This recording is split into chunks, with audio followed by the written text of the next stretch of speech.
ॐ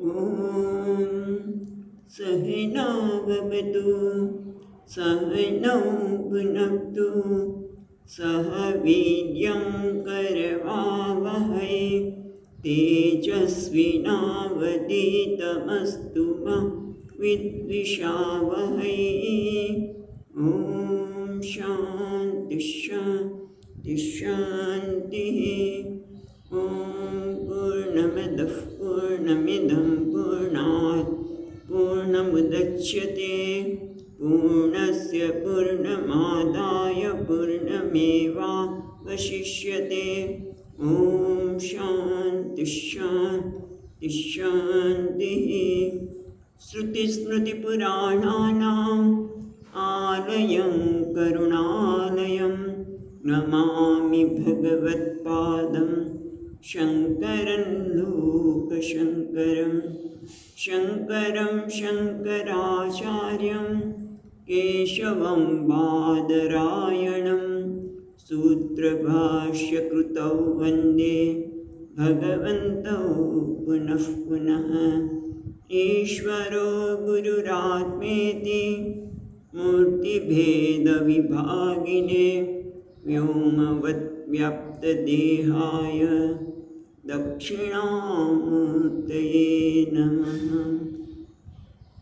ॐ पार्थाय प्रतिबोधितां भगवता नारायणेन स्वयं व्यासेन ग्रथितां पुराणमुनिना मध्ये महाभारतम् अद्वैतामृतवर्षिणीं भगवतीम् अष्टादशाध्यायिनीम् अम्ब त्वामनुसन्दधामि भगवद्गीते भवद्वेषिणीम्। यं ब्रह्मा वरुणेन्द्ररुद्रमरुतः स्तुन्वन्ति दिव्यैस्तवैः वेदैः साङ्गपदक्रमोपनिषदैः गायन्ति यं सामगाः ध्यानावस्थिततद्गतेन मनसा पश्यन्ति यं योगिनः यस्यान्तं न विदुःसुरासुरगणाः देवाय तस्मै नमः। आठमो अध्याय પહેલાથી ગઈ બોલીશું। अथ अष्टमोऽध्यायः।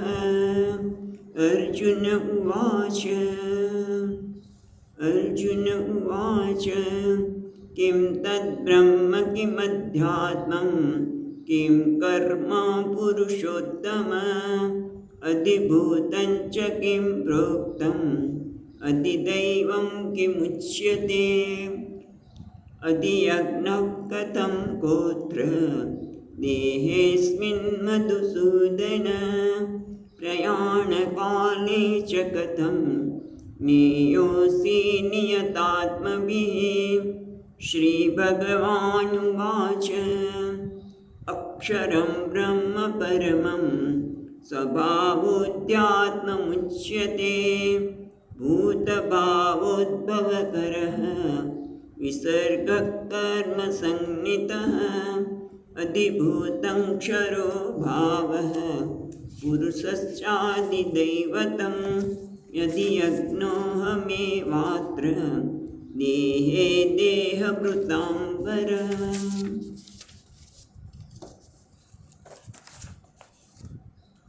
ગઈકાલે આપણે આઠમા અધ્યાયમાં જોયું એ પ્રમાણે અર્જુનનો પ્રશ્ન સાતમા અધ્યાયના અંતમાં જે ભગવાને વાત કરી એના સંદર્ભમાં થયો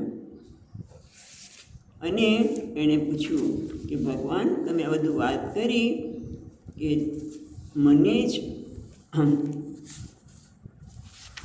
સાતમા અધ્યાયના અંતમાં આપણે જોઈએ એ પ્રમાણે ભગવાને જે શબ્દ કયા એના આધારે અર્જુને પ્રશ્ન પૂછ્યા કે ભગવાન તમે વાત તો કરી એ તું તંતગતા પાપાના જેના બધા પાપ ક્ષીણ થઈ ગયા છે તો આ પુણ્ય કર્મવાળા માણસ દ્વંદ્વ મોહથી નિર્મુક્ત થઈને મને જે ભજે છે એ આ બધું જાણે છે. આ શું જાણે છે? બ્રહ્મને જાણે છે.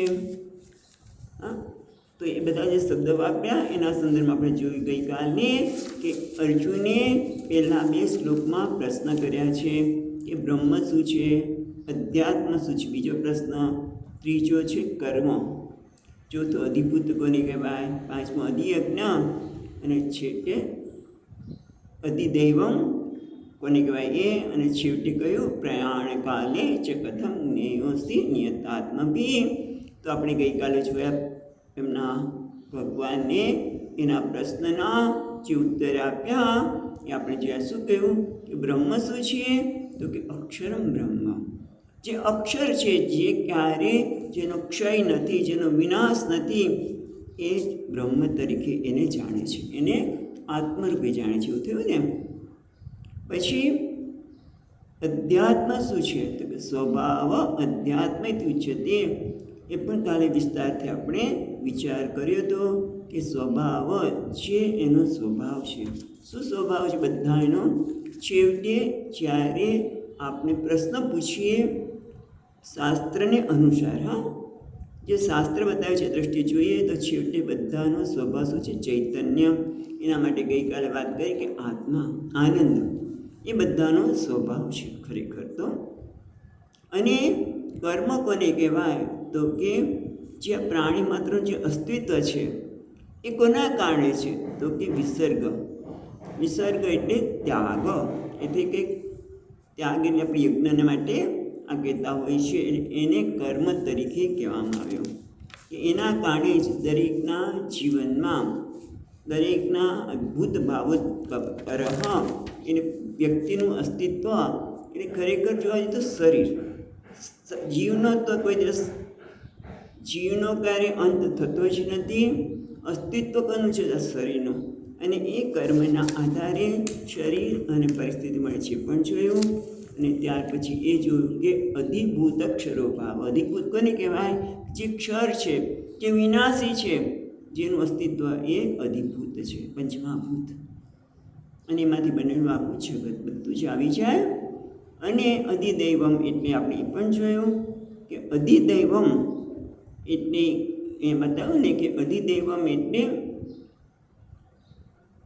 ભગવાન ભાષ્યકારનો જ લઈશું. હા,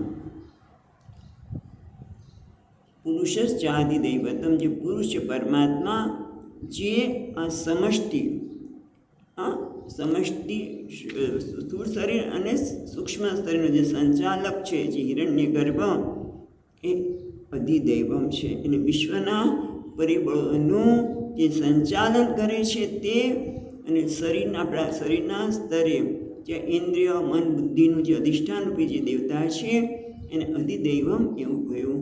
અને અધિયજ્ઞ માટે આપણે જોયું એ અધિયજ્ઞ ક્યાં છે? તો આ દેહમાં જ, આ દેહમાં રહીને ભગવાન કહ્યું યજ્ઞો હોય વિષ્ણુ હું યજ્ઞ. અધિયજ્ઞ એટલે આ દેહમાં રહેલા પરમાત્મા, જે કર્માધ્યક્ષ અને કર્મફળ દાતા છે, એ જ અધિયજ્ઞ છે. હવે આપણે 5મો શ્લોક જોઈએ, જે મહત્વનો પ્રશ્ન આ અધ્યાયનો છે, એનો જે અહીંયા વિસ્તાર કરવામાં આવ્યો છે. તો આપણે જોઈશું 5મો શ્લોક. અંતકાલે ચ મામેવ, અંતકાલે ચ મામેવ સ્મરન મુક્ત્વા કલેવરમ, સ્મરન મુક્ત્વા કલેવરમ યઃ પ્રયાતિ સમદ્ભાવમ, યઃ પ્રયાતિ સમદ્ભાવમ યાતિ નાસ્ત્યત્ર સંશયઃ, યાતિ નાસ્ત્યત્ર સંશયઃ. ભગવાન કહે છે, કારણ કે પ્રશ્ન એ હતો ને પ્રયાણ કાલે ચ કથમ જ્ઞેયોસી. પરમાત્માને પૂછ્યું તો પ્રયાણ કાલે ચ કથમ જ્ઞેયોસી નિયતાત્મભી. પ્રયાણ કાલે તમને સંયમિત ચિત્તવાળા જે યોગી છે તમને કેવી રીતે જાણે છે? કારણ કે પ્રશ્ન એટલે થતો હતો કે પ્રયાણ કાલે તો માણસના હાથમાં કશું જ નથી ચિંતન કરવાનું. કારણ કે એ વખતે શરીરની ગઈકાલે વાત કરી પીડા થતી હોય, આજુબાજુ લોકો ઊભા હોય, અને એ વખતે તમને કેવી રીતે સ્મરણ કરતા હશે ભગવાન? અને એટલા માટે ભગવાન કહે છે પ્રયાણ કાલે જ.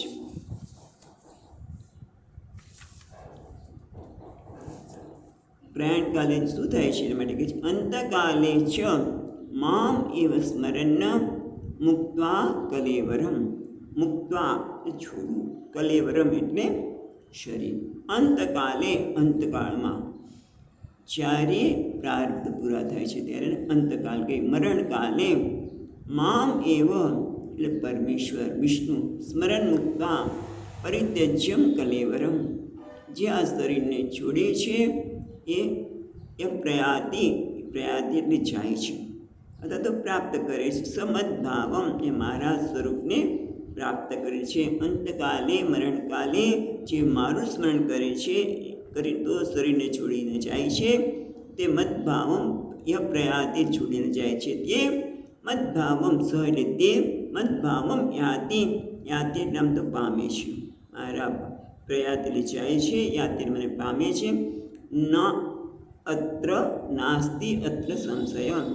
આના સંદર્ભમાં અત્ર ન અસ્તિ નથી, અત્ર આના સંદર્ભમાં કોઈ સંશય કરતા નહીં, કારણ કે એ મને જ પામે છે. હવે આપણે જરા વિચાર કરીએ.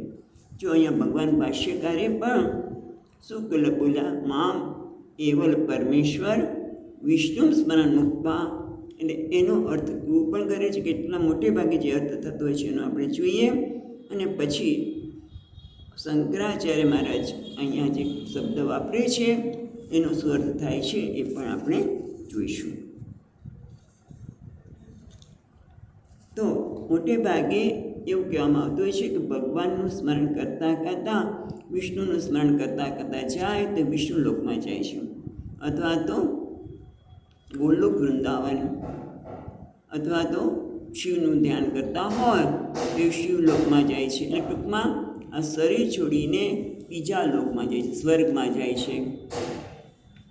પણ ખરેખર જો વિચાર કરીએ તો આપણે જોઈએ વિષ્ણુ એટલે આટલા બધા શ્લોકો જોયા એ પ્રમાણે અક્ષર બ્રહ્મને એ જાણે છે. કેવી રીતે જાણે છે? હું રૂપે જ જાણી શકાય ને. કારણ કે મામ એમ સ્મરણ એવું જ્યારે કહેવામાં આવ્યું છે ત્યારે વ્યક્તિ સ્મરણ કરે. સ્મરણ કરો એટલે વિચાર કરો. કોનો વિચાર કરે છે? હું બ્રહ્મ છું એવો વિચાર કરવાની જરૂર જ નથી. કારણ કે બ્રહ્મ એ વૃત્તિનો વિષય જ નથી.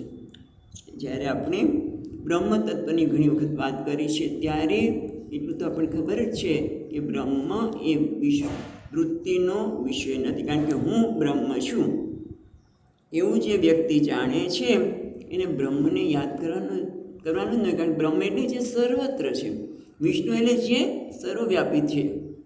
વેષ્ટિ ઇતિ વિષ્ણુ. હા, ચતુર્ભુજ રૂપે વિષ્ણુ કહીએ ત્યારે અવતાર રૂપે છે, પણ ખરેખર અર્થ શું થાય? જે પરમમ અક્ષરમ પરમમ, ત્યારે પણ આપણે વાત કરી હતી કે અક્ષર પરમમ એ પરમ શબ્દના લીધે એ કોણ છે? પરમાત્મા જે સર્વવ્યાપી છે એ, અને એને એ પરમાત્માને જે જાણે છે. અંતકાલે મામ એટલે આ પરમાત્મા જે છે બ્રહ્મ છે એને જાણે છે. એટલે ટૂંકમાં બ્રહ્મ એ ચિંતનનો વિષય છોડી નથી. અને તો પછી એ ભગવાન શું કહે છે? મને જ પ્રાપ્ત કરે છે, એમાં કોઈ શંકા નથી. તો પછી પ્રશ્ન ઘણા થાય આપણને, જો ભગવાનને પ્રાપ્ત કરે છે તો એના શરીરનું શું થશે? એના સૂક્ષ્મ શરીરનું શું થશે? કારણ કે 3 પ્રકારના શરીર ધારણ કરેલા હોય છે. સૂક્ષ્મ શરીર, સ્થૂળ શરીર, સૂક્ષ્મ શરીર ને કારણ શરીર. અને તમે એમ કહો છો, આપણે તમે કોઈ એમ પ્રશ્ન બનાવી દીધી આપણે, તમે એમ કહો છો અહીંયાથી અમે કહેતા નથી, શાસ્ત્ર કહે છે એ પ્રમાણે બ્રહ્મ એ પોતાનું સ્વરૂપ હોવાથી એ ચિંતનનો વિષય નથી. પણ એટલા માટે ચિંતન શબ્દ વાપર્યો કે પહેલાં એ પોતાને અબ્રહ્મ, પોતાને જીવ મર્યાદિત માનતો હતો, દેશકાળમાં મર્યાદિત માનતો હતો.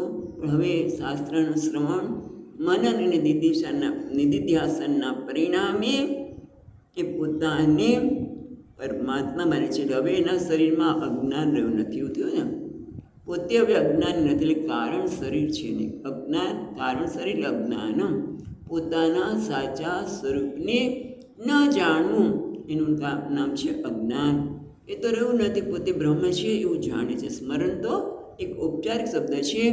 અંતકાલે મામ એવ સ્મરણ મુક્તા કલેવરમ, એટલે સ્મરણ ઔપચારિક છે. તો પછી શું થાય છે? તો આ સ્થૂળ શરીર છે એ શેનું બને છે? પંચમહાભૂતનું. એનું સ્થૂળ શરીર પંચમહાભૂતના દરેક તત્વમાં મળી જાય છે. સ્થૂળ શરીર એ પંચમહાભૂતનું બનેલું છે, એ પંચમહાભૂતમાં મળી જાય છે. સૂક્ષ્મ શરીર પણ હવે રહેતું નથી, કારણ કે કોઈ કર્મના બાકી જ રહ્યા નથી. એ તો કૃતકૃત્ય બની ગયો છે. બ્રહ્મ છે એટલે કૃતકૃત્ય છે. તો શું થાય છે? તો કે એ પણ નતું રહેતું નથી. એના માટે દ્રષ્ટાંત આપે છે શાસ્ત્ર. તંતુ દાહે પટદાહમ, તમે તંતુને બાળી નાખો તો પછી પટ રહેતું નથી, અસ્ત્ર રહેતું નથી. એના કરતાં પણ એક બીજું સરસ દૃષ્ટાંત ઉપનિષદમાં આપે છે કે યથા સિંધમાના નદ્ય, જે વહેતી નદી છે, નદી દોડી રહી છે અને એ સમુદ્રને મળી જાય છે. પછી એ ગંગા રહેતી નથી, એ યમુના કે ગોદાવરી, નર્મદા કશું જ એનું નામ રહેતું નથી. પણ શું કહેવાય છે? સમુદ્ર ઇતિ પચ્યતે, એ હવે સમુદ્ર બની ગયું. એનું કોઈ નામ રૂપનો વિહાય, હવે એનું કોઈ નામ રૂપનું અસ્તિત્વ રહેતું નથી. એ પરમાત્મા સાથે એક થઈ જાય છે.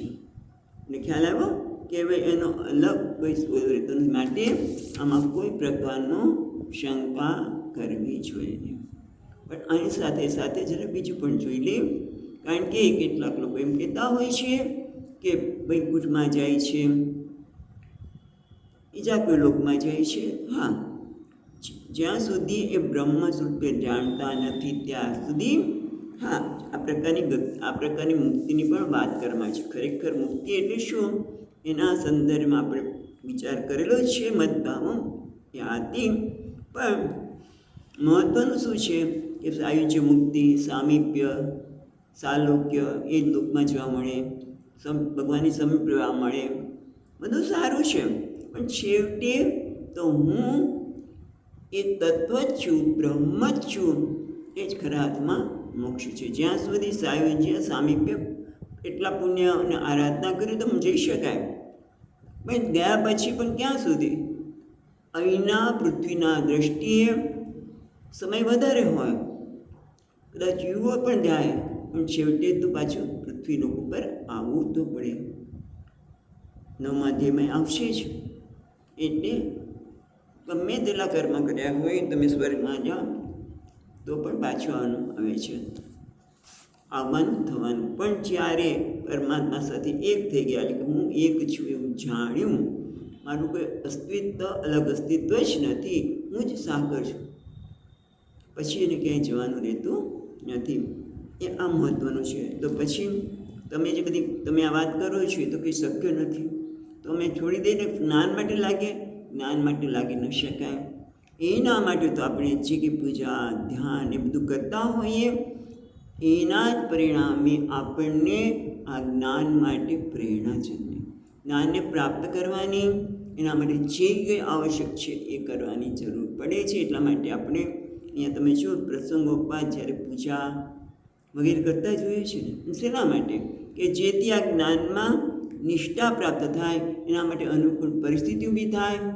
નહીંતર આપણે નક્કી કર્યું સત્સંગમાં જવું છે અને કંઈક બીજું કોઈ આવ્યું તો ચાલો એની સાથે જતા રહીએ, એટલે એવું બધું થઈ શકે. પણ આ બધું અવરોધો ન આવે એના માટે જ આપણે જીવનમાં સતત પરમાત્માનું ધ્યાન, પૂજા, જપ, સત્કર્મ એ બધું ચાલુ રાખીએ. ત્યારે ભગવાન છે અત્યારે વાત કરી કે એ પરિસ્થિતિ ઊભી થાય, આપણે જ્ઞાન પ્રાપ્ત કરી શકીએ. તો જ અત્યારે 5મા શ્લોકમાં જે ભગવાન કહ્યું અંતકાલે મામ એવ સ્મરણ, એટલે હું જ એ તત્વ છું. એ કદાચ આ જન્મમાં ન સ્થિર થાય, પણ એ કર્મ કલ્યાણકૃત કશ્ચિત દુર્ગતિમ તાત ગચ્છતિ, તો આવતા જન્મે બીજા જન્મે પણ આપણે આ જ્ઞાન તો પ્રાપ્ત કરવું પડે છે. એટલે કે છે કે કોટી સત ગમે એટલા કરો જન્મ લો પણ છેવટે આ જ્ઞાન તો પ્રાપ્ત કરવું જ પડે. એક એટલી વાત જોઈ. કદાચ એટલા લોકોને આ સ્વીકાર્ય નહીં પણ લાગે એવું લાગે, પણ હકીકત તો શાસ્ત્ર જે કહે છે એ પ્રમાણે આ સત્ય છે, એમાં કોઈ શંકા નથી. અને તમે જોઈ જ જોજો, ભલે આ જ્ઞાનમાં સ્થિત ન થયા હો પણ હું એ પરમ પૂર્ણ તત્વ છું, હું પૂર્ણ છું, અને એ વિચારીને તમે શું અનુભૂતિ થાય છે, શું થાય છે તમે જોજો. એ પછી તમારા કર્મ કેવા પ્રકારના થાય છે એ પણ જોજો. હા, એટલે આ જે કહેવામાં આવ્યું છે એ ખાલી સારું લગાડવા માટે એ નથી. બ્રેઇન વોશિંગ ઘણા લોકો માનતા હોય છે, એ પણ નથી. ચાલો હવે ભગવાને આગળ કહે છે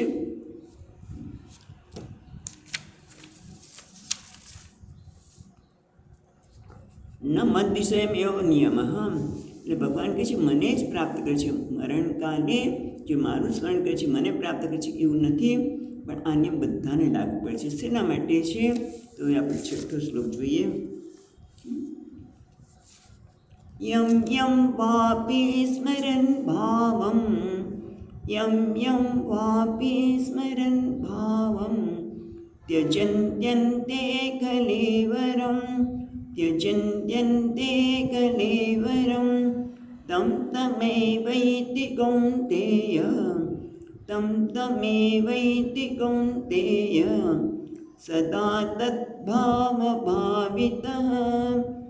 सदा तद्भावभावितः. ભગવાન શું કહે છે? હે કૌંતેય, યમ યમ વાપી સ્મરણ ભાવમ, त्यजन्त्यन्ते कलेवरम.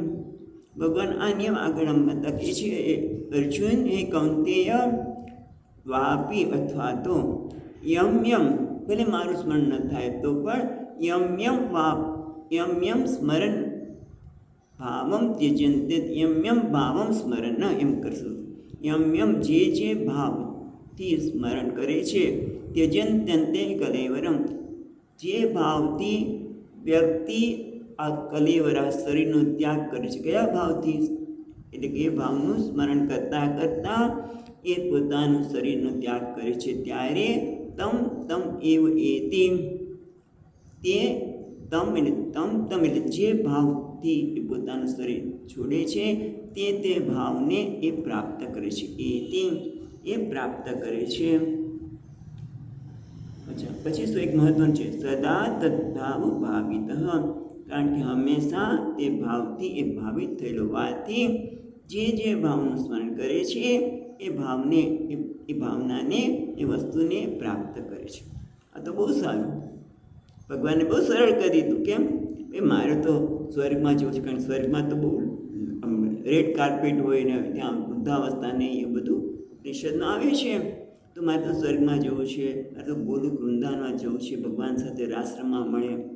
શા માટે નહીં? એટલે હું તો, કારણ કે ભગવાને શું કીધું છે કે અંત સમયે જ્યારે શરીર ત્યાગ કરવામાં આવે ત્યારે જે પ્રકારની ભાવના હોય, જે પ્રકારનો વિચાર હોય એ વસ્તુને પ્રાપ્ત કરે છે, એ વસ્તુને પ્રાપ્ત કરે છે.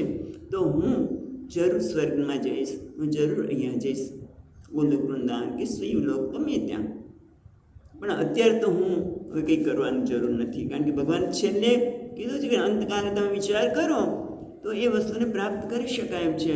અત્યારે તો બધા ભોગવી લો, એ જલસા કરીને આ બધી વસ્તુઓ ભગવાને મારા માટે સર્જન કરી છે ને, એવું પણ લોકો માનતા હોય છે કે બધું મારા માટે સર્જ્યું છે, એને ભોગવવું તો જોઈએ ને. છેલ્લે હું ભગવાનને યાદ કરી લઈશ, સ્વર્ગલોકને યાદ કરી લઈશ.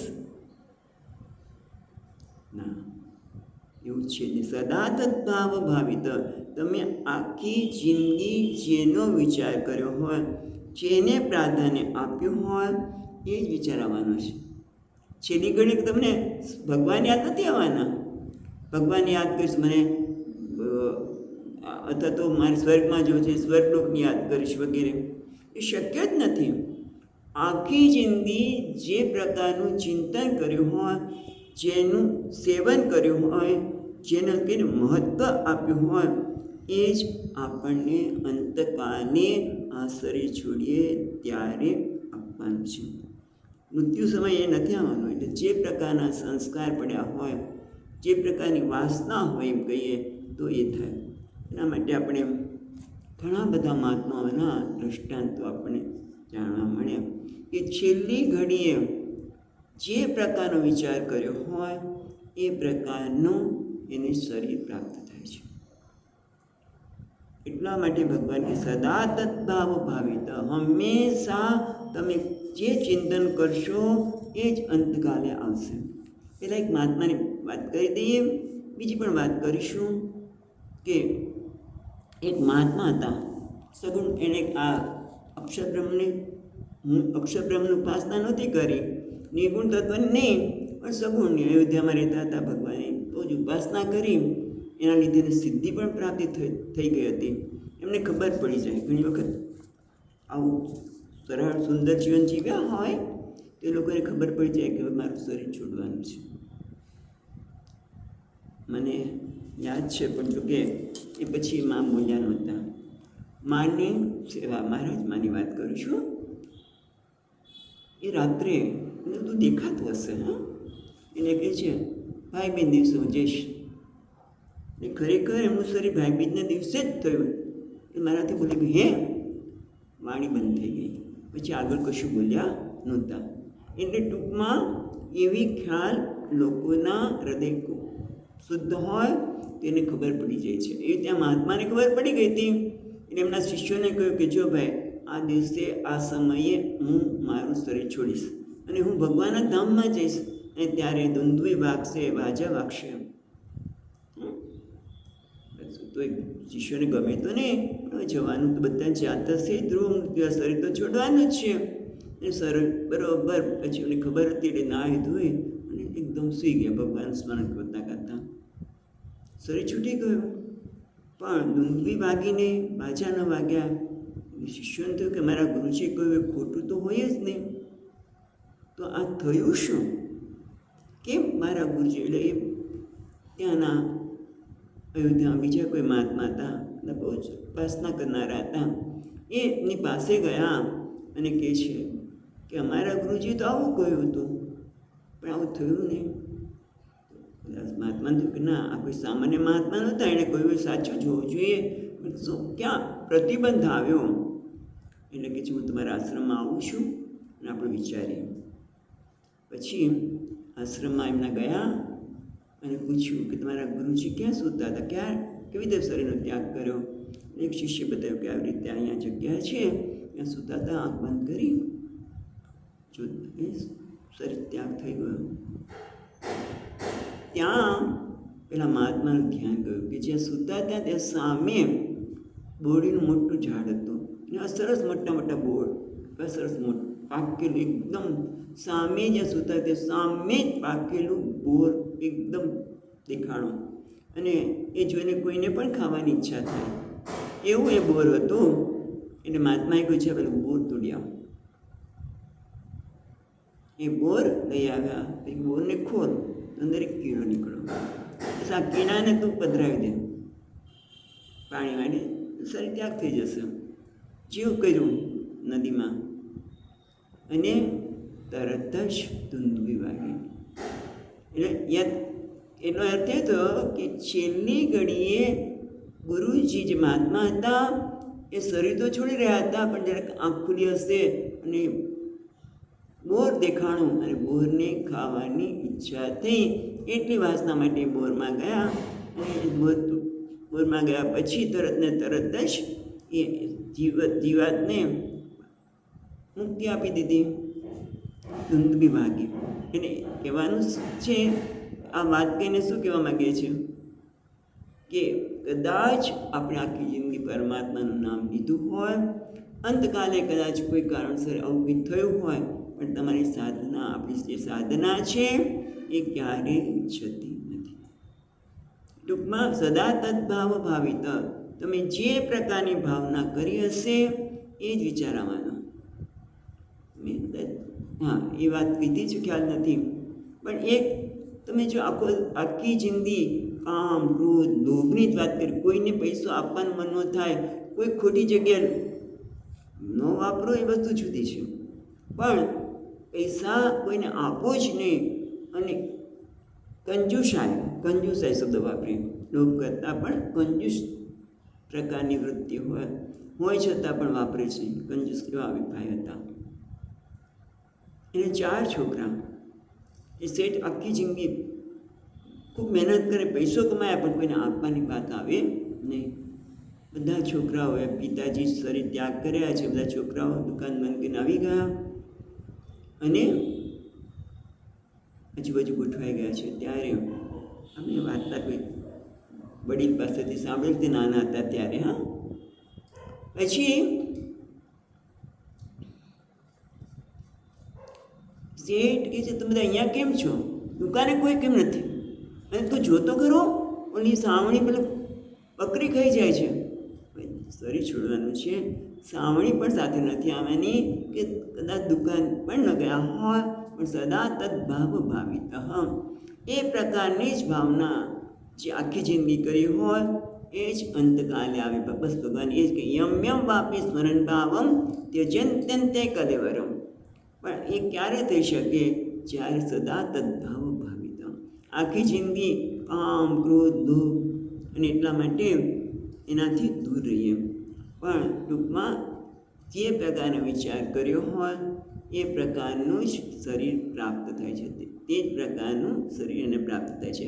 બીજી પણ વાત આપણા ભાગવતમાં એમ આવે છે, શું? જડ ભરત રાજા હતા, શરીર છોડ્યું, વનમાં ગયા, ઉપાસના કરી અને છેવટે પેલું હરણી નદીએ નાવા જાય છે અને હરણી પેલા સિંહનું ત્રાટ પાણી આડે છે એટલે કૂદવાઈ જાય છે. પોતે તો મરી ગઈ અને બચ્ચું રહી ગયું. અને દયાને વશ કે આ બાળકનું શું થશે અને કાળજી લેવા માંડ્યા. અંતકાલે એમને એ હરણના બચ્ચામાં જીવ ગયો. અને આપણે ખબર છે કે એ વખતે ભલે એ હરણ બન્યા, પણ પૂર્વજન્મની ખૂબ સાધના હતી એને એમને યાદ રહ્યું. અને પછી એ પાછા બીજાને ત્યાં જન્મ લીધો, બ્રાહ્મણને ત્યાં. પણ હવે એ જડ ભરત બન્યા. એ કોઈ વસ્તુમાં કે ભાઈ મારે આસક્તિ નથી રાખી એ વાત આવે છે. આપણે એવું નથી કહેતા કે તમે કર્મ જ ન કરો, પણ સભાન રહીએ, આસક્તિ ન રાખીએ એ મહત્ત્વનું છે. એટલે ટૂંકમાં આપણે જે પ્રકારની જીવન જીવ્યા હશું, જેને મહત્ત્વ આપ્યું છે, વ્યવહાર ચલાવવા માટે પૈસાની જરૂર છે, પણ લોકો પૈસાને જ પરમેશ્વર માન્યો હોય તો પછી બીજા જન્મમાં શું થાય ખબર નથી. ઘણા બધા દ્રષ્ટાંતો લોકો આપતા હોય છે. મહાભારતમાં પણ મને યાદ છે, સંક્ષિપ્ત મહાભારત, ત્યાં પણ આવા ઘણા બધા દ્રષ્ટાંતો છે કે છેલ્લી ઘડીએ જે પ્રકારનું ચિંતન કર્યું હોય તે જ પ્રકારનું એને શરીર પ્રાપ્ત થાય. તત એકદમ તમ વેતી તમ એતી સદા તદ્ભાવ ભાવિત. તમે જે ભાવના કરી હોય, જે વિચાર કર્યો હોય એ જ અંતકાળ આવે અને એ પ્રકારની તમારી ગતિ થાય છે. ભગવાન શું કરવાનું? કારણ કે સદા તદ્ભાવ ભાવિત તમે તો કહી દીધું, પણ એના માટે શું કરવું જોઈએ? એટલા માટે કહે છે, યસ્માદેવમ અંત્યા ભાવના દેહાંત પ્રાપ્ત કારણ. આ કારણથી કે અંતકાલે જે પ્રકારની ભાવના હોય છે એ દેહાંત પ્રાપ્ત કારણ, બીજા દેહને પ્રાપ્ત કરવા માટેનું કારણ બને છે. માટે બરાબર 6થા શ્લોકમાં જે વાત કરી એનો અર્થ એટલો જ નીકળો કે જે પ્રકારની અંતકાલે ભાવના કરશો એ પ્રકારનું દેહની પ્રાપ્તિ થશે. જેમ બોર ખાવાની ઈચ્છા કરી તો બોર ખાવા માટે ઈયળ જ બનવું પડે, એ શરીર ધારણ કરવું પડ્યું. એ રીતે અહીંયા એવું હોય તો અમારે શું કરવું જોઈએ? ભગવાન કહે છે 7મા શ્લોકમાં, તસ્માत् સર્વેષુ કાલેષુ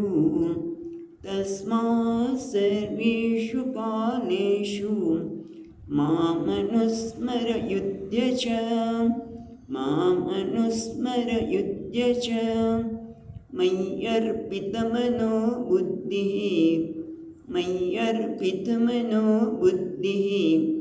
मामे वैश्यस्य संशयः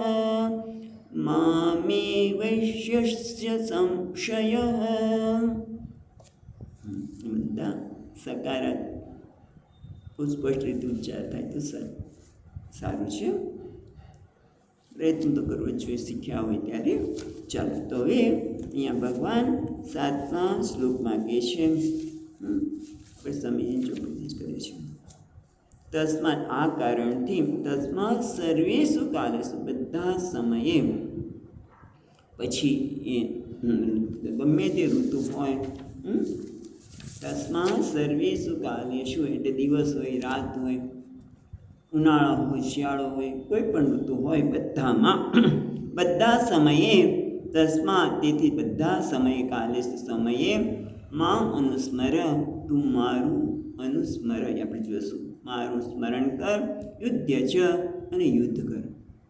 મય્યર્પિત મનોબુદ્ધિ, મયી એટલે મારામાં, મય્યર છે ને મયી યકારનો સંધિથી યથ, સંધિનિધિ યથ છે. મયી અર્પિત મનોબુદ્ધિ, અર્પિત મનોબુદ્ધિ એટલે મને મારામાં મન અને બુદ્ધિ અર્પિત થઈ ગયા છે જેના તે મય્યર્પિત મનોબુદ્ધિ મામ એવ છે. મામે વૈશ્ય છે ને તો એમાં શું થશે? મામ એવ સંધિ છે એટલે મામ એવ એષ્યસી, એ કારણ એષ્યસી અસંશય, મામ એવ મને જ પ્રાપ્ત કરશે, એષ્યસી એટલે પામીશ, પ્રાપ્ત કરશે.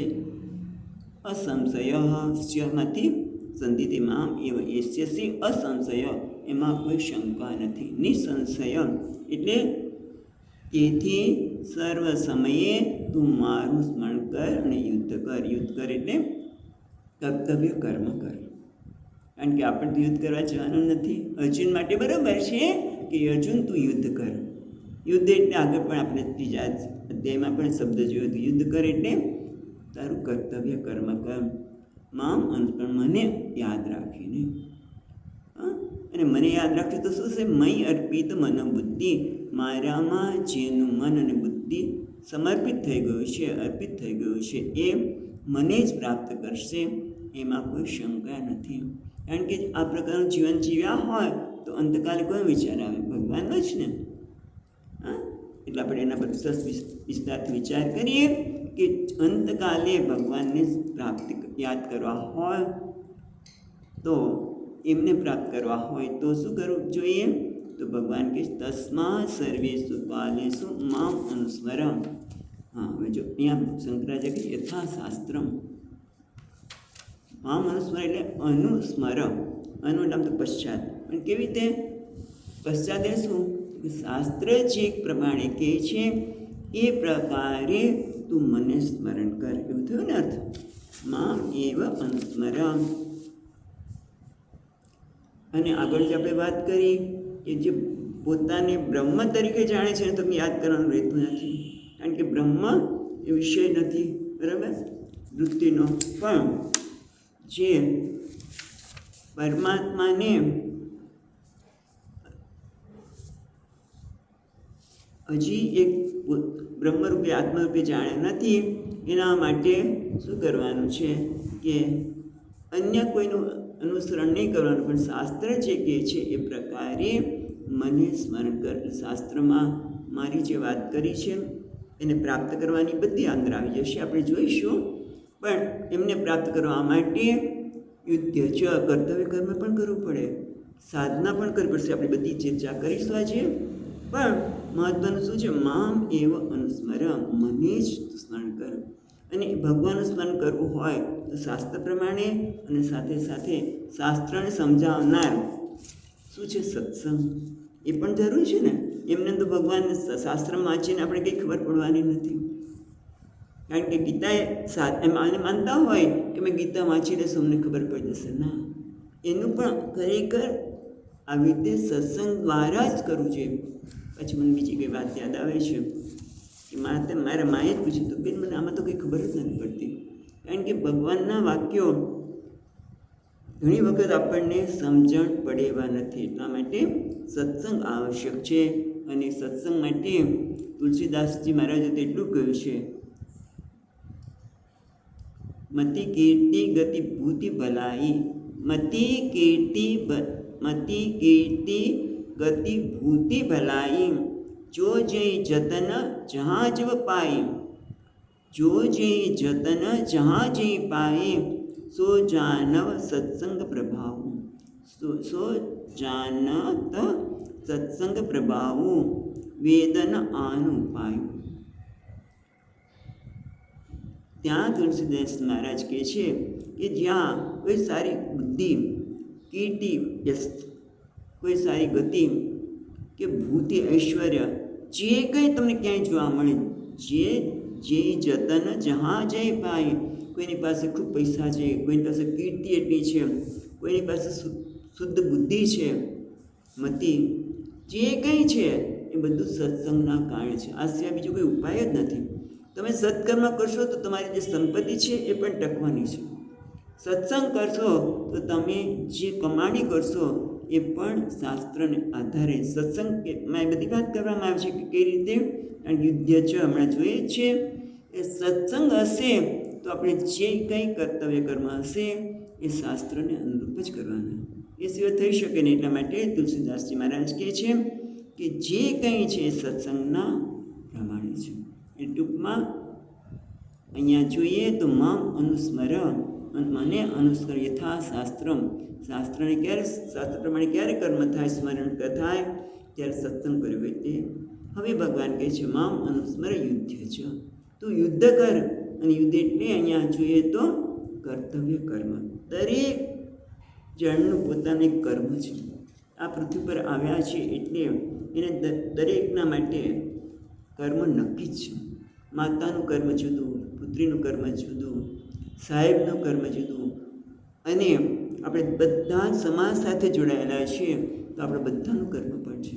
રોજ સવારે નીકળે અને શું કહે છે, સ્વચ્છતા અભિયાન, સ્વચ્છ ભારત એ કહીને નીકળે તો છે, પણ આપણે એટલે શું કહેવાય છે, સમાજ સાથે જ આપણે જોડાયેલા છીએ. ત્યારે બીજું કાંઈ નહીં, આપણને સ્વચ્છતા રાખીએ, ગમે ત્યાં કચરો ન નાખીએ.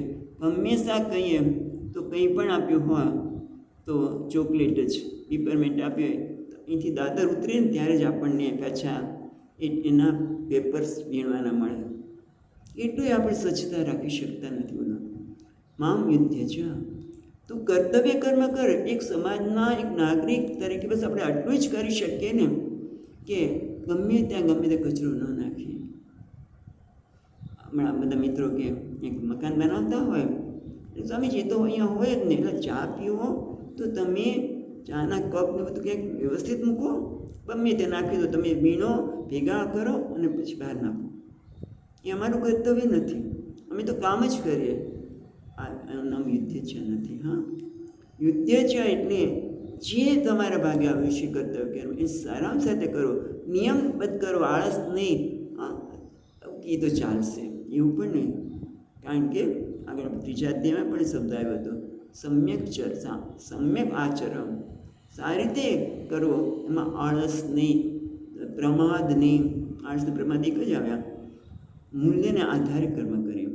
એને કહે છે યુદ્ધ છે, તારા ભાગે જે કર્તવ્ય કર્મ આવ્યું છે એ તું કર્તવ્ય કર્મ કર. એના માટે દ્રષ્ટાંત જોઈએ તો કર્તવ્ય કર્મ આપણે જે કરવાનું આપણે ગમતું હોય તો વાંધો નહીં, કે ભાવતું હતું ને વૈદ્ય બતાવ્યું, મીઠાઈ ગમતી હતી અને પછી તમે શીરો ખાજો વૈદરાજ કે તો એ ગયો. પણ ઘણી વખત કડું ખાવું પડે તો બીમાર થયા હોય તો એ પણ લેવું જ પડે. એવી રીતે અર્જુનના સંદર્ભમાં જોઈએ તો કારણ કે જે પરિસ્થિતિ ઊભી થઈ એમાં તેમને યુદ્ધ માટે અર્જુને કોઈ કહ્યું નહોતું. એ લોકો તો 5 ગામ આપો તો અમે લડવા માગતા નથી, અમને એટલો હક આપો. પણ પરિસ્થિતિ ઊભી થઈ ત્યારે અર્જુન કહે છે મારે લડવું નથી. કર્તવ્ય કર્મ એનું શું છે કે રાજા તરીકે ધર્મનું રક્ષણ કરવું જોઈએ, ધર્મનું રક્ષણ કરવું એ રાજાનું કર્તવ્ય છે. પણ આજે અર્જુન શું કહે છે કે ના, મારે લડવું નથી. કેમ? આસક્તિના લીધે. પોતાના સ્વજનોને કેમ મરાય? શાસ્ત્રનું જ્ઞાન છે પણ એ કર્તવ્ય કર્મમાં પાછો પડે છે. અને જો કે પછી આ પણ સારું છે કે અર્જુનને ભગવાન મળી ગયા. એટલા માટે તો ભગવાન કહે છે ને, દેહ બધા બરહ, તું તો બધામાં શ્રેષ્ઠ છું. કારણ કે ભગવાન મળવા એમની સાથે સંવાદ કરો એ કોઈ સામાન્ય વસ્તુ નથી. પણ એ મહત્ત્વની વસ્તુ એ છે કે એણે જે નિર્ણય લીધો એ શેના લીધે લીધો? આસક્તિના લીધે. મારે લડવું નથી, કારણ કે હું લડીશ તો આ બધા સ્વજનો વધ થશે. ગુરુની પાસે એની સામે બાણ પણ કેમ છોડાય? હું કરે તુકારો ન થાય ગુરુજીની સામે. હા, એની શક્ય હોય તો આપણે ગુરુના ચરણો બેસીએ. હવે તો શરીર એવા થઈ ગયા છે કે ખુરશી પર બેસવું પડે, પણ એવા એની સામે બાણ કેમ મરાય? એટલે ટૂંકમાં જે અધર્મીઓનો નાશ કરવો ક્ષત્રિયનો ધર્મ છે. ધર્મનું પાલન કરવું, અધર્મીને દંડ આપવો એ એનું ધર્મ છે. પણ અર્જુન ત્યાં અટકી જાય છે. એટલે આ રીતે આ તો અર્જુનનું દ્રષ્ટાંત આપ્યું કે આપણા માટે જે કંઈ કર્તવ્ય કરવા હોય એમાં આસક્તિથી તો આપણે નિર્ણય નથી લેતા ને, લોભથી તો નિર્ણય નથી લેતા ને, ક્રોધથી તો નથી લેતા ને. બરાબર? યુદ્ધ છે અત્યારે આપણે જોઈએ તો શાસ્ત્ર પ્રમાણે આપણું કર્તવ્ય કર્મ શું છે? તો એ આ જ છે કે મને જે કર્મ આપ્યું છે એ કર્મમાં હું કંઈ આસક્તિથી તો નિર્ણય નથી લેતા ને, કે લઉં છું લેતી નથી ને, લેતો નથી ને. આસક્તિ, લોભથી, ક્રોધથી આ બધું જ મહત્ત્વનું છે. એ આપણે જ્યારે વ્યવહાર કરીએ ત્યારે યુદ્ધ ચ એટલે તું તારું કર્તવ્ય કર્મ કર. એ કર્તવ્ય કર્મ કરતી વખતે આસક્તિથી આપણે નિર્ણય નથી લેતા ને, આળસથી અમારે કરવું પડશે, અહંકારથી હું શું કામ કરું બીજા બધાનું કામ, એ અહંકાર છે ને. તને પરમાત્માએ શક્તિ આપી છે અને તારા ભાગ્યે કર્તવ્ય કર્મ તારે આ કર્મ આવ્યું છે તો તું કર સરસ રીતે. આદર આપવો, બીજાને સારા શબ્દો બોલવા, આ બધું જ યુદ્ધ જેમાં આવી જાય. કર્તવ્ય કર્મ કરે એટલે તારા ભાગે જે આવ્યું હોય, જ્યાં તું હોય ત્યાં આ પ્રકારના ભાવનાથી, આસક્તિથી નહીં, આળસથી નહીં, હું શું કામ કરું એ બધું એનાથી પણ નહીં, પણ મને પરમાત્મા આપ્યું છે, આસ્થાને રાખ્યું છે, માટે હું સારામાં સારી રીતે કર્મ કરું. તો એના લીધે શું થાય છે? મય્યર્પિત મનોબુદ્ધિ. આ મય્યર્પિત મનોબુદ્ધિ એટલે આ જ કે ભગવાનને અર્પિત ક્યારે થાય? કે ભગવાને કહ્યું છે પ્રમાણે હું કર્તવ્ય કર્મ કરું. તો કોને યાદ આવવાના? ભગવાનને અર્પિત બુદ્ધિ અને મય્યર્પિત મનોબુદ્ધિ, મન અને બુદ્ધિ એમને અર્પણ કરવા. એટલે કે એ જે પ્રમાણે કહે છે એ પ્રકારે હું કર્મ કરું, આસક્તિથી ન કરું. કેમ? ભગવાનને આસક્તિ નથી ગમતી, ભગવાનને અહંકાર નથી ગમતો. એને એ તો આપણે ઘણી વખત જોઈ ચૂક્યા છીએ કે અહંકાર આવે તો ભગવાન પોતાના ભક્તોનો અહંકાર તો તરત તોડ નાખે છે. અહંકાર, લોભ વૃત્તિ એ નથી ગમતી. એમને તો આપણા જીવનમાં ઉદારતા, સંવેદનશીલતા આપી છે. એ પ્રકારે તો કરીએ ત્યારે શું થાય? ભગવાનને જ અર્પિત થાય. મય્યર્પિત મનોબુદ્ધિ. એટલે ભગવાને જે પ્રકારે આપણને જ્યાં પણ રાખે છે તે આ પ્રકારે વિચાર કરતા ભગવાન આપણા જીવનમાં આવે જ. મય્યર્પિત મનોબુદ્ધિ મામ એવ એસ્યસી ન સંશય. તું મને જ પ્રાપ્ત કરીશ. તો કારણ કે આખી જિંદગી આપણે આ પ્રકારનું જીવન જીવ્યા હોય તો આપણે એમને જ પ્રાપ્ત કરશું, એમાં કોઈ શંકા નથી. હા, કોઈ પ્રતિબંધો આવી શકે તો આપણને એ પ્રતિબંધોને દૂર કરવા માટે જે કંઈ પ્રયત્ન કરવો એ પણ સાધના કરવી જોઈએ. કર્તવ્ય કર્મ કર અને ભગવાનને બુદ્ધિ અને મન સમર્પિત કરવા. એટલે કે એમને જાણવા માટે પ્રયત્ન કરવો. મનને પરમાત્માને જાણવા માટે તૈયાર કરો, અનુકૂળ કરો. જો આપણે પરમાત્માને પ્રાપ્ત કરવા હોય તો 3 પ્રકારના પ્રતિબંધ છે. એક તો મુખ્ય છે અજ્ઞાન, ભગવાનના સાચા સ્વરૂપનું જ્ઞાન નથી. પણ એના માટે બીજો પ્રતિબંધ શું છે? મળ અને વિક્ષેપ.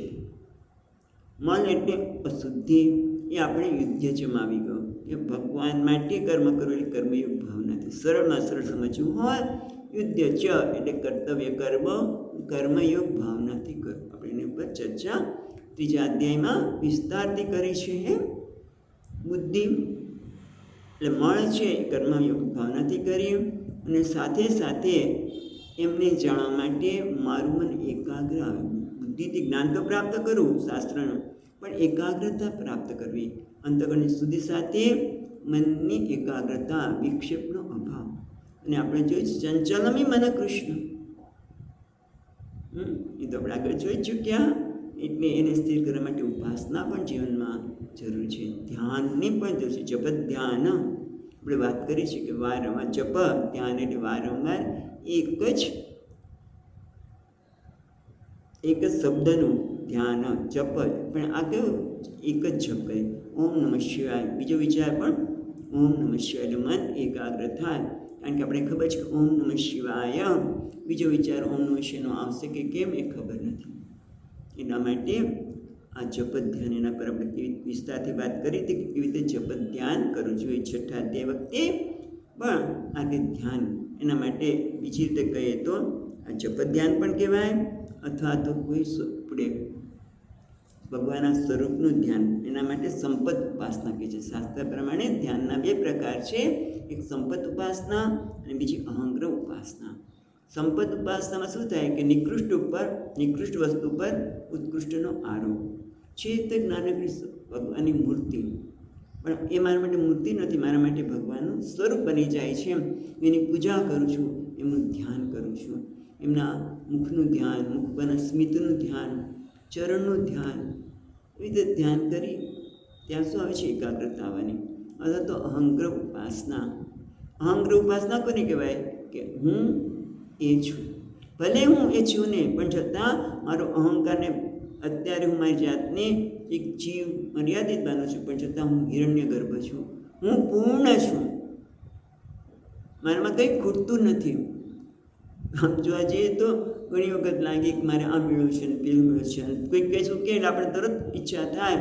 પણ આ પ્રકારની ઉપાસના કરતી હું પૂર્ણ છું, હું બ્રહ્મ, હું હિરણ્ય ગર્ભ છું, બ્રહ્મ છું, એ પણ કરો.